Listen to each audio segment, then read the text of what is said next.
Coordino el Seminario sobre Violencia y Paz en el Colegio de México.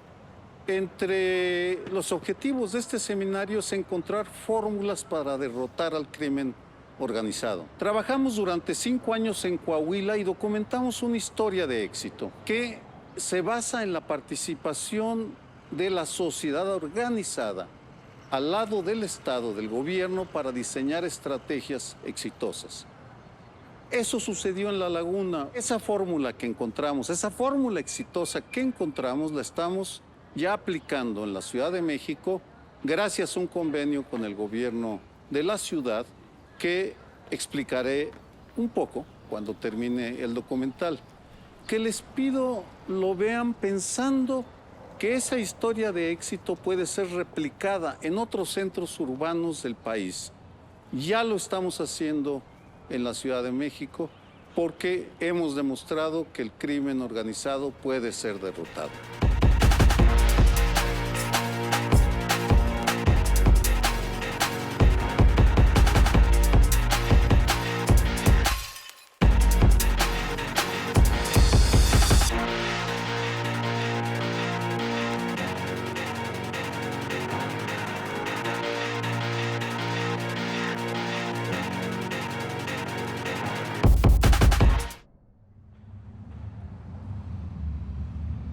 El mejor modelo de colaboración intermunicipal o de zona conurbada que hay en materia de seguridad en el país se llama La Laguna. Pero La Laguna, este modelo comenzó hace 10 o 12 años cuando La Laguna ocupaba los primeros lugares a nivel mundial en la estadística de criminalidad. Hoy, los empresarios, organizaciones sociales, por supuesto, las autoridades sumaron su esfuerzo y comenzaron con un mando único de las fuerzas de seguridad. Y ese solo hecho les permitió eficientar el trabajo de los cuerpos municipales antes separados de seguridad. Aquí tú le preguntas a la ciudadanía, dice, oye, ¿te acuerdas de los policetas? Los policías que entregaban a todas las víctimas a los zetas, por eso eran llamados los policetas. En las mismas patrullas te secuestraban. Te agarraban y te pasaban a otra patrulla, y eras secuestrado. Las armas, pues igual.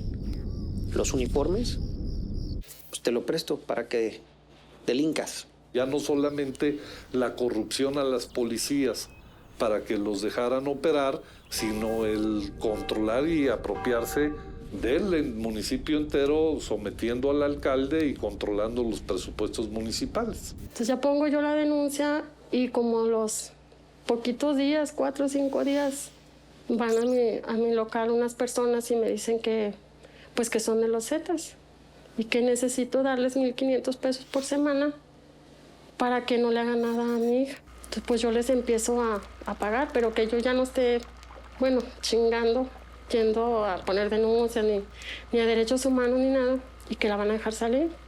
Entonces, pues yo les empiezo a pagar. Y ellos van todos los domingos en la noche, van por ese dinero. Ante el fenómeno de la desaparición y la incapacidad del Estado, iniciaron las víctimas luchas individuales que fueron reuniéndose en colectivos. Entre ellos, los de Coahuila representan un paradigma nacional por su profesionalización. En La Laguna destacan el trabajo de Familias Unidas por Nuestros Desaparecidos en Coahuila y Grupo Vida. Incluso de ellos han surgido otros colectivos. Gracias al trabajo de estos colectivos se han implementado políticas públicas y leyes que han ayudado a atender el fenómeno de la desaparición. A pesar de los desencuentros y la falta de resultados, los colectivos continúan trabajando. En el 2010 que me empieza a platicar mi hermano de patrocinio. Mi hermano tiene ganado, tiene chivas, entonces eran varios chiveros los que estaban ahí como plantados, ¿no? Cuidando su ganado. Le dicen ellos la majada, o sea, hacen su cuartito y ahí viven casi, ¿no? Porque ahí mismo ordeñan y ahí mismo cuidan sus animales y todo. Él nos platicaba y decía, dice por ahí, dice, hay mucha matanza, dice, se escucha muy feo, se escuchan los lamentos y se escucha como lloran. Dice, y huele muy feo. Entonces a mí me daba escalofrío y me daba coraje que me lo contara, ¿no? Yo no hacía muchas preguntas. Llegas, te pones a charlar con ellos y ellos dicen, no señora, veíamos que llegaban las camionetas llenas de gente, llenas, repletas de gente, viva, llenas de gente, o nos tirábamos y ahí nos quedábamos acostados hasta que ellos se iban, o nos volteábamos así.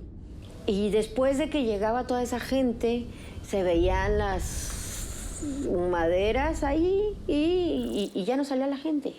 Ellos dicen que eran 90 tambos así en fila, todos así.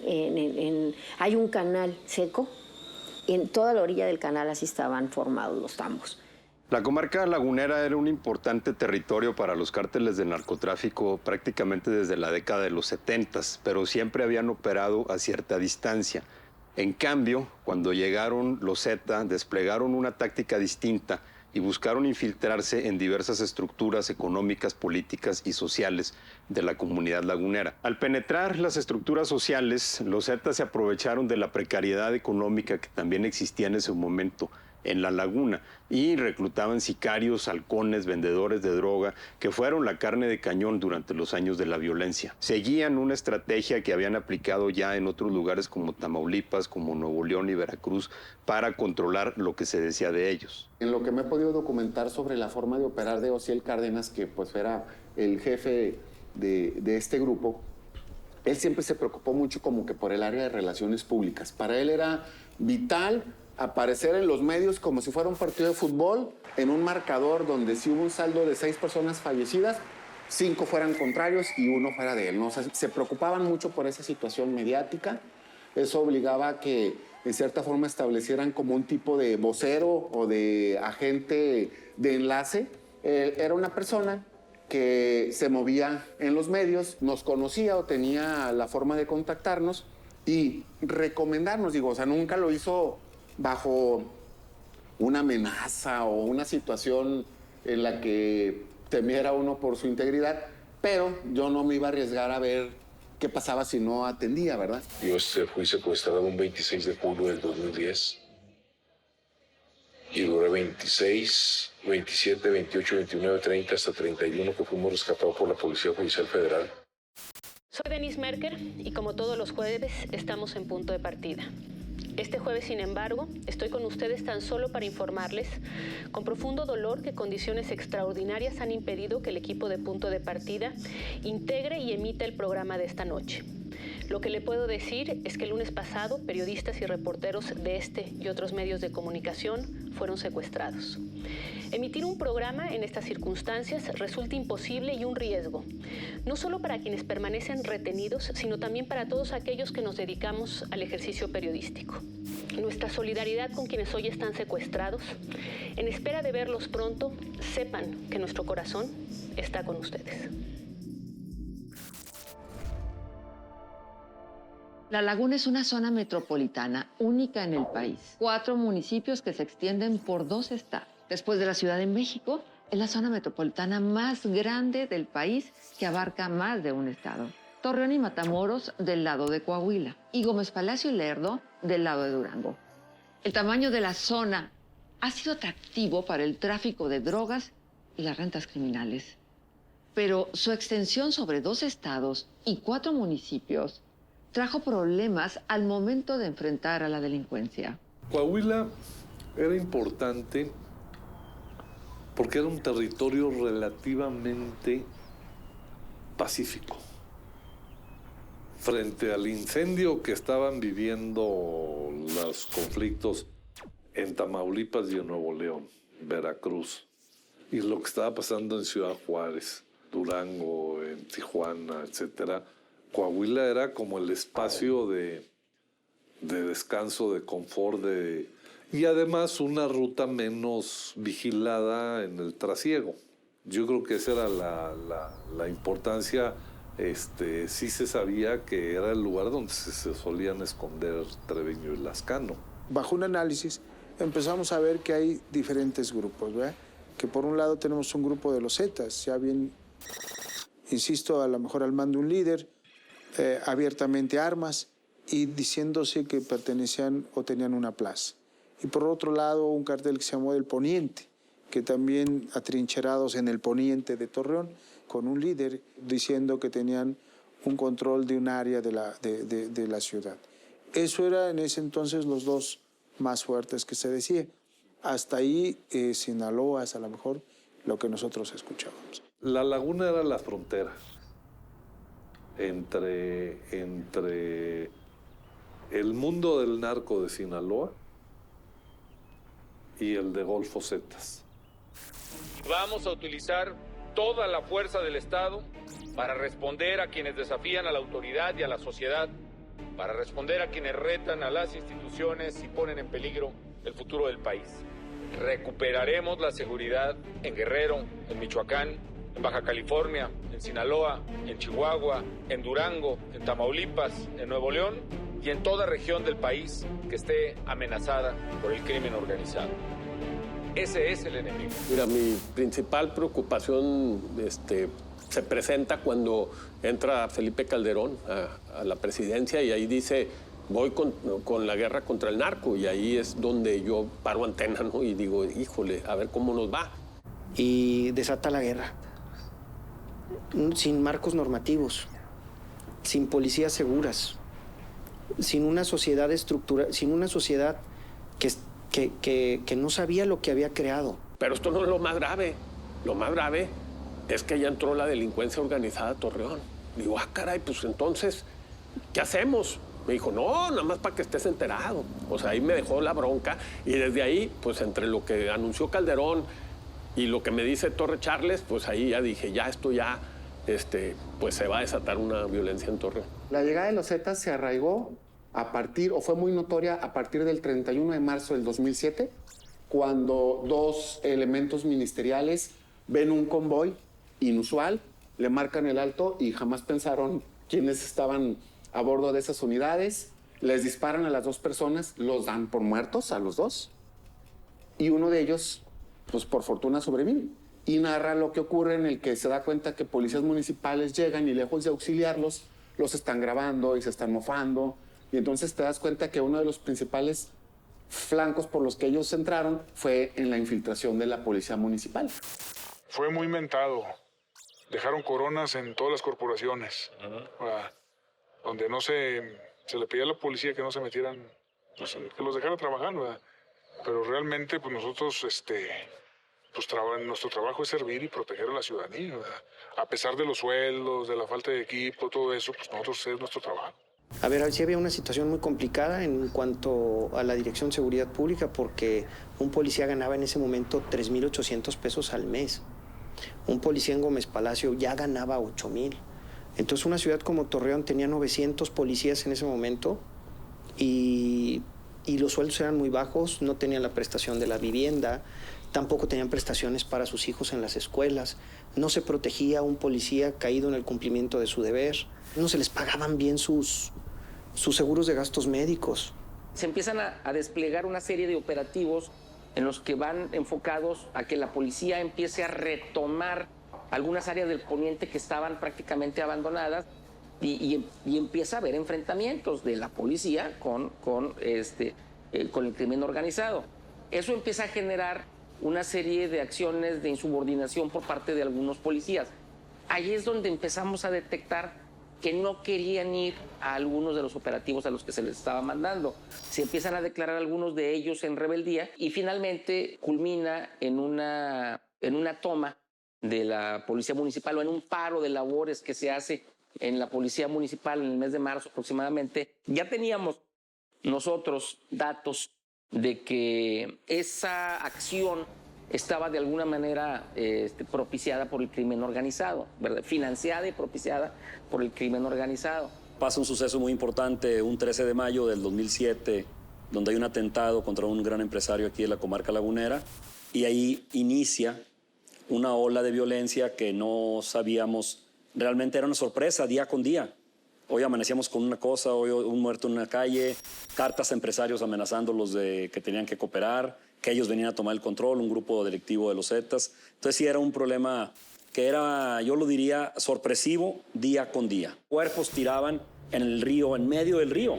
Me acuerdo que fue un homicidio que ocurrió en el vado del río Nazas y ahí un cuerpo, como es el vado es el que divide ambos estados, tanto Durango como Coahuila. Me acuerdo que eran dos cuerpos, uno de ellos quedó del lado de Durango y otro quedó del lado de Coahuila. Entonces imagínate. El 2010 se llenó de varios hechos muy marcados, no quisiera decirte emblemáticos, pero muy marcados, muy notorios. Uno de ellos fue el primer ataque masivo a un negocio al que acudían muchos jóvenes, que es el ferry. Empezamos con el ferry, que es una agresión directa, yo creo que entre grupos, y van a un negocio que, pues bar, a las 11 de la noche aproximadamente, esas horas, y es una agresión directa donde hay, pues en el lugar, 7 muertos en ese momento, y una estela muy difícil. Era un local que en sus inicios era un restaurante de mariscos, que a alguien de ese grupo que llegó le gustó, que en el mejor de los casos pagó por él o hizo el traspaso, o en el peor pues se lo apropió. Posteriormente otro bar que se llama Las Juanas, y yo creo que en un lapso de 5 meses son las 3 agresiones, culmina con el de la Quinta Nueva Italia. Que de parte del gobierno federal yo sentía como que no estaban aquí. Y decía, ¿por qué a La Laguna sí le está pasando eso? ¿Y por qué a Guanajuato no le pasa? ¿Por qué no le pasa a otras regiones? Y sí pasaba aquí. Y había servidores públicos, funcionarios, que estaban ligados al presidente en turno también. Y decía, ¿y dónde están? ¿Qué están haciendo? ¿Por qué no le piden que venga? Pues porque aquí había un clamor de pedir clemencia, de que esto ya terminara. Con una sociedad que se desconocía el nivel de violencia que estábamos viviendo. No era así La Laguna. Este modelo que desarrollan e instrumentan en Michoacán los Zetas, lo empiezan a llevar a todo el resto del país, con una modalidad organizacional empresarial nueva. Llegaban, por decir algo, a Jalapa, a Orizaba, todas las ciudades de la ruta que ellos controlaban del trasiego de drogas desde Chiapas hasta Tamaulipas o desde Michoacán hasta Tamaulipas. La modalidad era la siguiente: llegaban, detectaban a los grupos delictivos de la localidad, pues a los chavos que robaban coches, a las bandas de asaltacasas, en fin, a todas estas banditas del crimen común de cualquier ciudad, los reunían y les decían, ¿saben qué, maestros? Ahora ustedes son Zetas. Vamos a empezar por todos los giros negros, que es lo típico, ¿no? El empezar a extorsionar bares, cantinas, prostíbulos, etc. Luego se iban sobre gasolineras, sobre farmacias, Y entonces, lo que hecho estaban haciendo era, digamos, una federación de crímenes locales en una estructura nacional. Entonces llegaron a conformar una macrofederación de crímenes locales controlada por una gran estructura paramilitar que eran los Zetas. Al iniciar la ola de violencia en La Laguna, el gobierno federal estaba en manos del PAN. Los gobiernos estatales de Coahuila y Durango los controlaba el PRI. En Torreón gobernaba el PAN y en Gómez Palacio el PRI. En 2013 llegó un alineamiento político que hizo posible una mayor coordinación. Al recuperar el PRI la presidencia de la República con Enrique Peña Nieto, ese partido controlaba todos los niveles de gobierno en La Laguna: el federal, los 2 estados y los 4 municipios. Que los gobiernos sean controlados por un mismo partido para dar soluciones es un fracaso del diálogo político. Pero en este caso fue lo único que logró la articulación del ejército, la Policía Federal, las policías estatales y las municipales. El sexenio del presidente Calderón se caracterizó en materia de seguridad, bueno, por muchas cosas, pero una de ellas, desde la perspectiva de los alcaldes, es de que existía una gran desconfianza. Cuando la federación hablaba de los gobiernos locales y de las autoridades locales, usualmente hablaba de que estaban coludidas con el crimen organizado. Entonces, tenías que entrar con una autoridad federal ya de entrada te estaban viendo con la sospecha de que estabas coludido, ¿no? Pues de que estabas coludido con el crimen organizado, ¿no? Quisiera pensar que no, ¿verdad? Que no está el tema político criminal, pero pues todos también entendemos que así como están infiltrados las policías, pues están infiltrados los partidos, ¿sí? Y de buenos y malos elementos, ¿no? Y gente vinculada, ¿no? Con la delincuencia. Digo, ahí está el caso de los que han exhibido, ¿no? En autoridades en otros países, ¿no? Que han enjuiciado varios exgobernadores, sobre todo el PRI. ¿Qué tantas injerencias políticas hubo? Pues para mí hay muchas señales de que sí hubo. Como vivimos en una zona conurbada, con Torreón de un lado, con Lerdo de otro, pues era muy difícil poder saber realmente qué seguía y qué pasaba, porque brincaban grupos de Coahuila para el municipio de Gómez Palacio, o mismo de Durango Capital también venían acá a la comarca lagunera. Entonces, sí era muy complicado el tema de seguridad, y yo lo resumiría en que era sorpresivo, porque créeme que no sabíamos lo que pasaba. Había llamadas todos los días amenazando a los policías, amenazando a los tránsitos, inclusive que pues, estaban patrullando la ciudad, y era estar siempre en una calma y ver qué va a pasar ahora, ¿no? Como era también nuevo, pues en su momento se lo atribuíamos todo al gobierno federal, porque era un delito federal. Entonces era de estar en comunicación, en mi caso siempre con la Sedena. Yo no tuve nunca relación con la PGR ni con la Policía Federal en ningún momento, todo fue con la Sedena. En realidad nos marcamos la raya entre Coahuila y Durango, nunca atacamos la inseguridad en conjunto, lamentablemente. De repente una que otra sí, creo, porque pues obviamente algunos se cruzaban hacia Durango y algún homicidio, pues huían hacia el lado de Gómez Palacio, y otros de Gómez Palacio para acá. Entonces, pues sí, siempre había que tener algo de comunicación. Me parece que tiene que ver también con transiciones políticas del país y esa palabra tan absurda que se le llama reacomodos, que se aprecia y se lee. Entonces, pues este periodo lleva más o menos como unos 7 años, de 10 a 7 años de descomposición, y a nosotros nos arrebata. ¿Por qué? Porque también tenemos instituciones olvidadas desde lo local. Cuando tienes policías que ganan 3,500 pesos, 3,800 pesos, son instituciones abandonadas. Esas personas también tienen hijos y se les hizo fácil a muchos. No los justifico, ¿sí? Pero estamos hablando de las instituciones. ¿Cómo alguna gente, jóvenes, empresarios, funcionarios, presumían la relación con los grupos delictivos? Esa época fue difícil, fue compleja. Y en ese tiempo, a la mitad del sexenio, se hace un proceso de evaluación con el presidente Calderón y el Gabinete de Seguridad para tratar de entender un poco lo que estaba pasando y replantear la estrategia, en donde se veía que esto iba a ser un proceso muy complicado, muy largo, y que había que modificar el objetivo. Se modifica a decir, el objetivo del gobierno es garantizar la paz y la seguridad de la población, y entonces el objetivo va a ser reducir violencia. Y me dijo, oiga, ¿usted va a acceder al cambio militar? Le dije, sí, nosotros tenemos esa disposición. Me dice, qué bueno. Dice, aunque va a ser difícil encontrar a alguien, porque para entrarle a Torreón, dice, hay que estar loco. En los años que siguieron a la creación del mando especial, la figura se ha consolidado como modelo para otras regiones del país.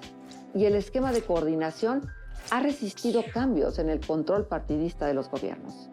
En 2016, el PAN ganó la gubernatura de Durango, pero la coordinación con un gobierno priista en Coahuila y la Federación no se alteró.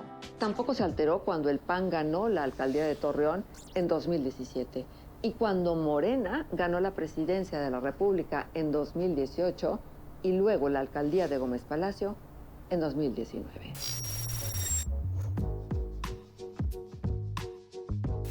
Un proceso de generación de inteligencia. No es que no se tuviera, se tenía, pero se tenía desagregada entre varias agencias, etc. Y entonces se decide crear un centro de inteligencia de fusión, en donde participaran todas las agencias mexicanas que estaban en la lucha contra el crimen organizado, Sedena, Marina, Procuraduría General de la República, Secretaría de Seguridad Pública, puedes decir Policía Federal, CISEN, y se generara se juntara todo lo que se tenía, a partir de ahí se tuviera un diagnóstico de todas las lagunas para empezar a recabar y a generar todo el resto. Lo primero es que dijimos, vamos a cumplir con la ley. Hay un Consejo Estatal de Seguridad que se tiene que reunir cuando menos 2 veces al año. Nosotros nos reunimos 22 veces en el sexenio. Es decir, cada 4 meses se reunía el Consejo Estatal. Luego se había planteado y sobre todo en el gobierno del presidente Calderón se inició eso, de los grupos de coordinación operativa, que era presididos por el gobernador, la reunión de las autoridades federales y las autoridades estatales. Y nosotros hicimos más o menos 190, un poquito menos, de reuniones de ese tipo. Coordinación es la base. Coordinación es lo básico. Si no se llega a ese punto, si se tiene celo, si alguien quiere sobresalir o si alguien quiere decir yo soy, no. Coordinación y trabajo en equipo. Eso es lo que funcionó. A través de la intervención estatal, mandar la señal clara de que se iba a combatir a los más violentos. Tú como Estado no puedes no cumplir la ley, o sea, tú tienes que perseguir y detener y juzgar a los líderes y a los sicarios y a todos los elementos de una organización criminal.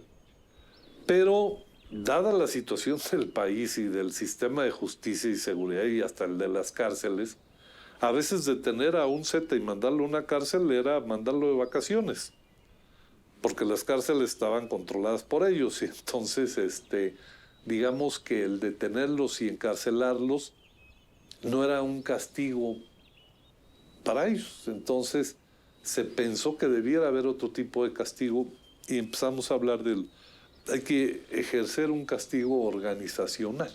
Se desmanteló la organización, se trató de un esfuerzo cuyo objetivo principal no era la detención de Treviño y Lascano, sino el decir cómo deshacemos a la organización. La estrategia era ir de abajo hacia arriba, agarrando a las estacas las capacidades de violencia y de operación de la organización, de tener de preferencia a los contadores que tenían computadoras con mucha información de la red de protección, los líderes de plazas y los líderes regionales. Y aunque hubo algunas acciones contra la base financiera, no fueron las suficientes que nos hubiera gustado, y tampoco sí hubo acciones contra el desmantelamiento de la estructura de protección policial, pero tampoco se tenía capacidad para avanzar más y no se avanzó.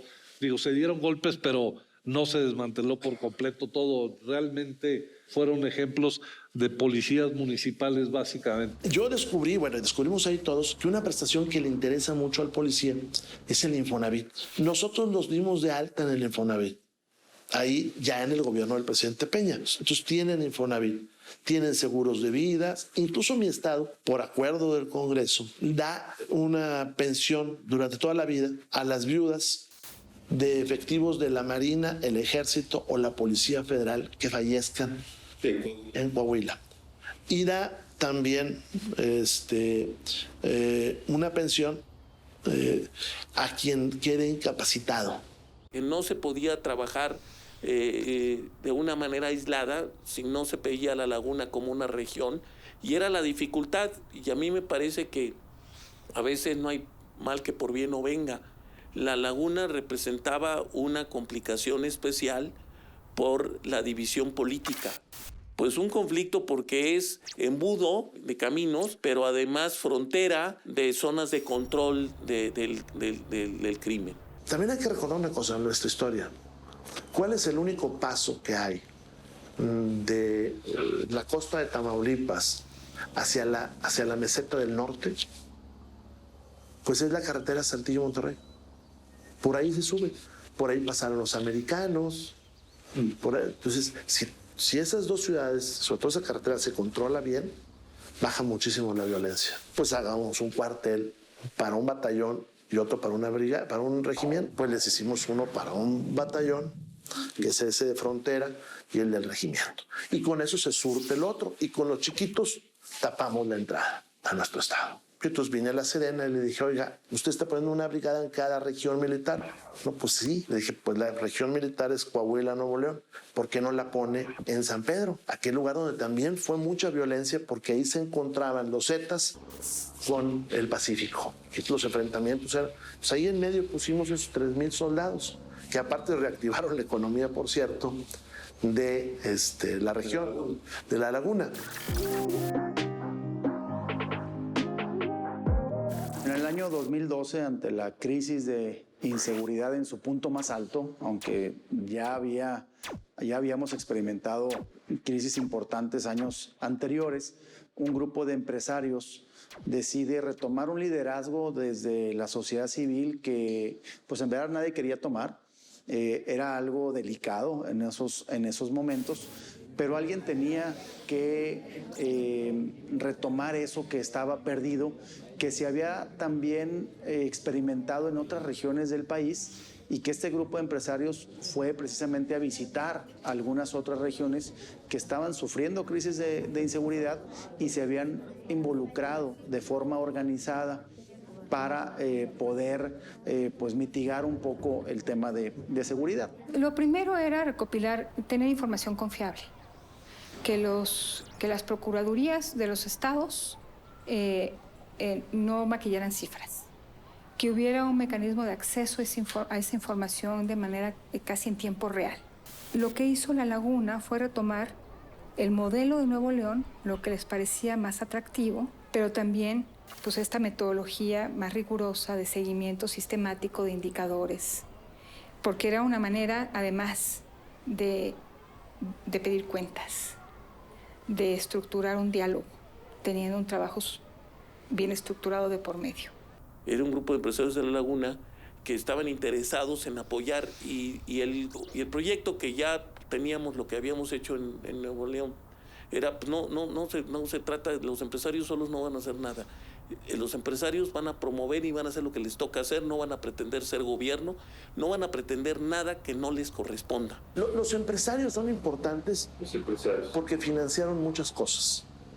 Por ejemplo, el cuartel de Piedras Negras, que es una inversión de 300 millones de Monclova, frontera, que es una inversión de 300 millones de pesos, en realidad la mitad, todo el mundo lo sabe, fueron entregados por Altos Hornos de México. Altos Hornos de México, preocupado por la seguridad, pues financia la mitad del cuartel. La brigada militar en San Pedro, ahí no recuerdo el porcentaje, pero por ejemplo el acero, una buena parte del acero lo puso Altos Hornos de México. Y muchos otros empresarios pusieron piso y pusieron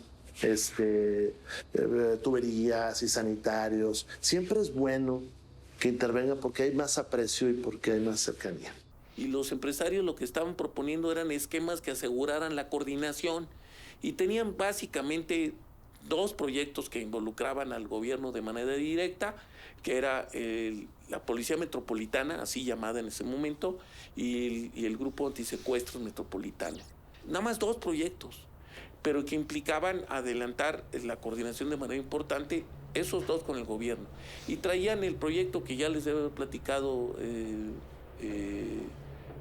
Samarripa, de hacer una instancia, una asociación civil que pudiera darle seguimiento al problema y tener el observatorio, de ser un organismo de la sociedad civil fuera del gobierno.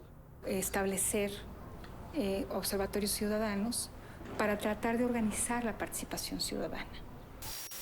O sea, que la angustia que generaba el fenómeno que estaba irrumpiendo en nuestra realidad tuviera cauces ordenados de interlocución con la autoridad. Esto implica, porque el modelo de observatorios que estábamos proponiendo implicaba no recibir recursos públicos. Y se adopta un modelo de medición que diseñó México Evalúa, y que lo estaba apropiando el Observatorio Nacional Ciudadano. Este observatorio que nace también en el 2008, aquella manifestación y aquel acuerdo nacional por la seguridad y la paz que se hizo en la capital del país, y decidimos replicar esa metodología, certificarnos como observatorio. De hecho, fuimos el primer observatorio certificado de todo el país, aquí en La Laguna, orgullosamente. Después vinieron otros observatorios, hoy son más de 25, casi 30 observatorios, pero así es como nace, tratando de medir el fenómeno delictivo, porque aquello que no se mide, pues difícilmente se mejora y se controla.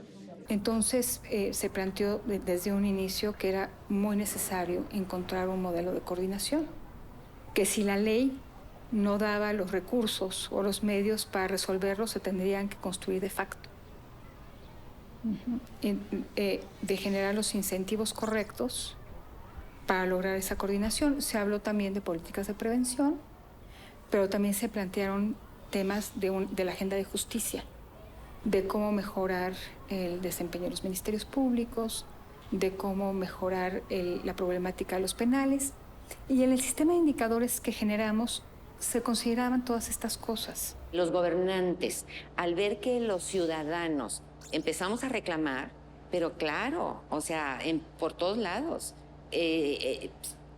aún fuera inseguridad, que fuera ciudadanía, o sea, que fuera lo que fuera, todos estos grupos que empezamos a reclamar, a exigir, a criticar, a todo, hicimos presión de alguna manera y vieron que pues los ciudadanos habíamos despertado.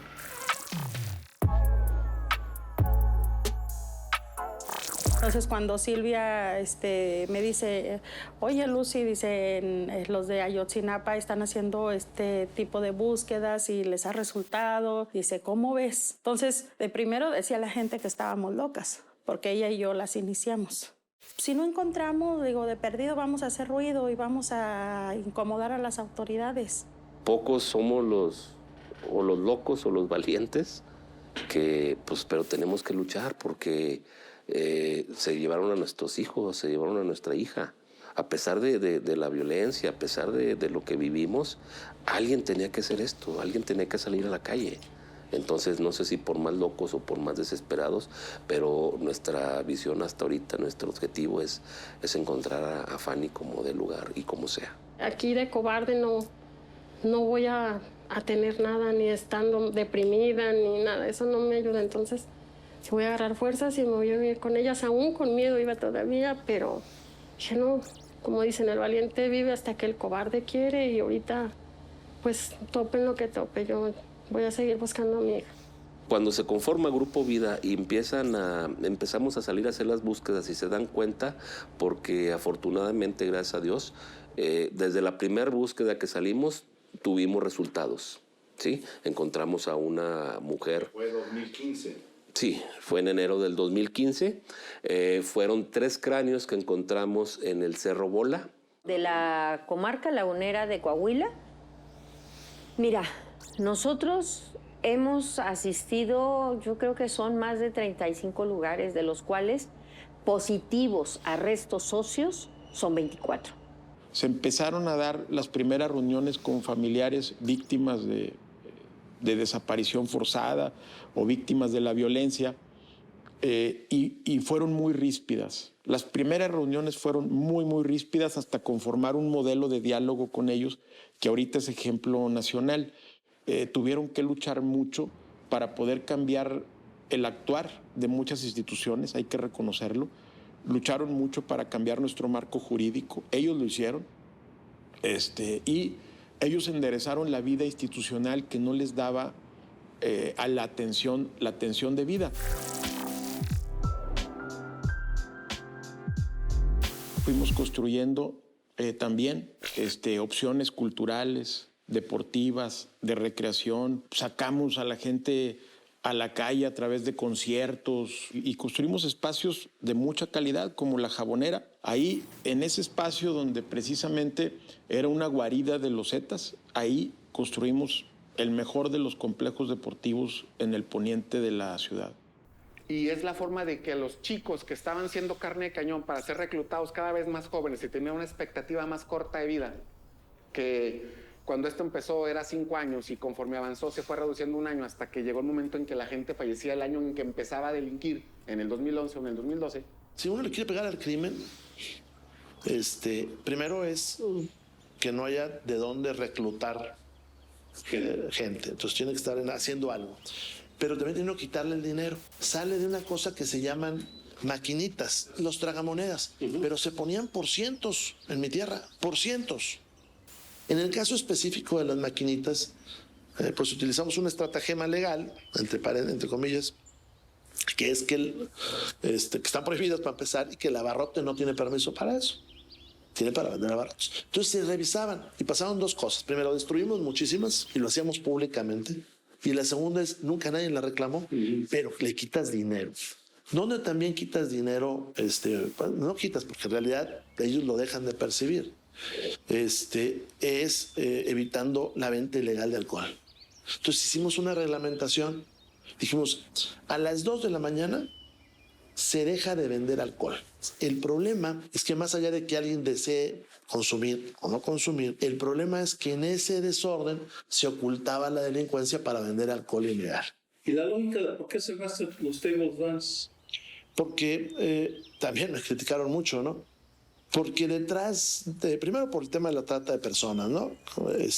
Pero además detrás de una bailarina, y lo digo con todo respeto, hay toda una mafia que la llevó ahí, y si es extranjera es una mafia que le permitió entrar al país, que seguramente son muchas cosas de corrupción, y hay trata de personas, y hay dinero que se está generando, y está ligado a horarios excesivos de alcohol. Entonces en Coahuila se prohibieron todos los giros negros de este tipo, y luego hicimos una ley estatal de trata, en contra de la trata de personas, que luego tuvo otros efectos, donde descubrimos gente hacinada en campos de estos de cultivo. Y en ese mismo sentido, ¿por qué destruiste las altares a la Santa Muerte? Eso sí es famoso. Y pasó una anécdota. Entonces un día, en una carretera, pues vi que estaba el altar. Y les dije, a ver, vamos a ver de qué se trata. Sí, nos bajamos. Y hay a mi juicio, hay un tema pues de veneración y tratar de crear una cultura donde esa figura permite que alguien mate y que haya ganado lo peor. Entonces un día dispuse que tumbáramos las capillas, que había muchas. Y esa es toda una cultura que se creó, ¿no? Bueno, prohibimos en algún tiempo los narcocorridos, que también es por un tema de las víctimas, porque muchos de las gentes que se están narrando en los narcocorridos, pues asesinaron a personas en mi estado. Y es sabido. Entonces, bueno, que la radiodifusora lo ponga. ¿Lo prohibiste en la radiodifusora? En las radiodifusoras. ¿Cómo lo prohibimos? Pues de una manera muy sencilla. Los gobiernos, todos los gobiernos tenemos o pagamos publicidad, ¿no? Para todo tipo de cosas. Bueno, pues el que ponga narcocorridos, no compramos publicidad. Y aparte la autoridad hace cosas que son impopulares. Por ejemplo, que todos traigan placas. Aquí les parece muy normal, pero todos del norte no pasa eso. Cuando tú te pones a que todos traigan placas, pues la gente empieza... ¿Por los chocolates? Es por los chocolates que yo combatí mucho. Nosotros incautamos como 1000 autochocolates. Pero también porque la gente no usa placas, sino más que en eso se aprovecha también un delincuente para no traer placas. Entonces el policía, ¿cómo para uno o a otro? Si nadie trae placas. Entonces, para que no fuera recaudatorio, pues quitamos la tenencia, porque el objetivo no era recaudar, el objetivo era que trajeran placas. O por ejemplo, oye, pues se están robando, en el caso de Rose, se están robando mucho suru. ¿Y por qué es eso? Pues primero yo pensé, y pensamos muchos, que se los llevaban de la ciudad. Luego nos dimos cuenta que no los sacaban de la ciudad, que ahí mismo los despedazaban, los vendían a las chatarreras, al fierro viejo, del fierro viejo a las chatarreras, y de las chatarreras a las fundidoras. Y entonces pues legalizaban un producto. Bueno, les empezamos a hacer verificaciones a las chatarreras y empezamos a cerrar. De hecho, hoy tuve un conflicto con el alcalde de Saltillo, el anterior, porque él prometió abrir los yunques. Así les decimos nosotros a estos sitios. Y pues nosotros no queríamos que los abrieran. Nos dimos cuenta, pero eso se tiene que dar ahí en el grupo de coordinación operativa. Y el gobernador tiene que entender qué está pasando. Había que fortalecer instituciones, que eso es lo que yo creo que tenemos que hacer como servidores públicos. Fortalecer instituciones, los que impartan justicia, que no haya impunidad. Quienes tienen la administración financiera, pues que no haya corrupción. Quienes en ese momento teníamos el gobierno y la gobernabilidad, generarla a lo más posible, a toda costa, pues para que la sociedad camine, para que la sociedad funcione. Los diferentes miembros de la sociedad, que de alguna manera todos sufríamos los embates de la inseguridad y de alguna manera compartíamos la misma preocupación, fueron quienes realmente diseñaron y participaron en la estrategia de seguridad. Creo que la estrategia de seguridad, si se puede decir que fue relativamente exitosa y que fue muy dolorosa, tuvo mucho que ver con la participación de diferentes elementos de la sociedad, porque como que hubo una reflexión de que era algo que todos estábamos sufriendo y que si no nos metíamos todos, pues cada quien hizo su parte. Y yo creo que eso finalmente logró generar una estrategia que al final fue relativamente exitosa. Yo creo que necesitamos empezar a hacer cosas diferentes. Necesitamos ya no solo ver los números, sino entender las historias. O sea, sí necesitamos entender más. Aunque tenemos identificado que tenemos distintas violencias en el país, necesitamos entenderlas mejor. Necesitamos generar diagnósticos hiperlocales y necesitamos lograr que la respuesta de la autoridad se ajuste a la realidad.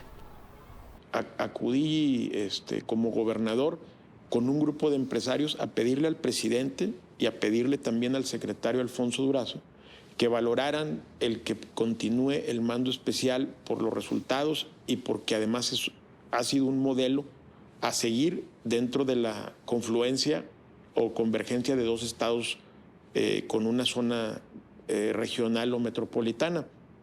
De inmediato fuimos atendidos y ahorita incluso la Guardia Nacional aquí, en el caso de La Laguna, no es más que un refuerzo y un apoyo dentro de las acciones del mando especial. Es decir, el mando especial sigue ahorita trabajando por acuerdo de los dos gobernadores con el presidente de la República.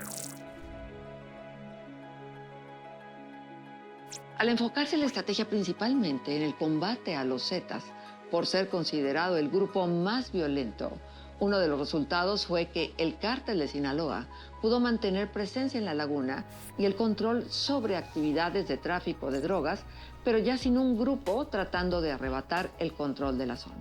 El nuevo modelo de seguridad que quedó bajo el mando especial también profesionalizó las policías locales para que después asumieran más responsabilidades. Ese modelo, que se basa en la coordinación del ejército y abajo todas las demás corporaciones de seguridad, ha resistido embates del crimen organizado que en los últimos años también han intentado asentarse en la zona y disputar su control. No se ha demostrado todavía si resistiría una embestida tan fuerte como la que los Zeta tuvieron en La Laguna en 2006-2007, pero sin duda tiene mejores herramientas que las fuerzas de seguridad locales en esa época. Los colectivos de víctimas continúan trabajando. La exigencia de verdad, justicia, reparación y garantías de no repetición sigue pendiente.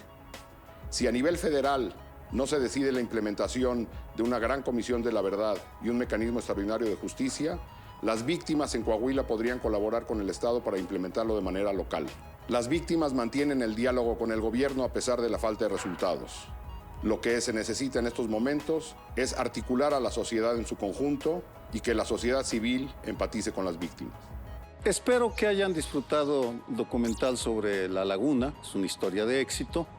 Mientras investigábamos lo que pasó en aquel estado, nos invitó al Colegio de México la Secretaría de Educación, Ciencia, Tecnología e Innovación de la Ciudad de México a coordinar un grupo de instituciones educativas y gubernamentales para buscar soluciones para combatir al crimen organizado en la capital. Ahí el problema era que mientras en Coahuila, en La Laguna, la participación fue espontánea, fue saliendo, lo que estamos intentando hacer en la Ciudad de México es inducir esa participación. Todavía es muy pronto para decirle los resultados, pero tengo buenas noticias. Ya estamos trabajando en 2 alcaldías y nos está funcionando. Los resultados que estamos obteniendo son positivos. Eso quiere decir que el conocimiento, la investigación hecha en México, hecha en el Colegio de México, sí es de utilidad práctica para combatir la violencia criminal.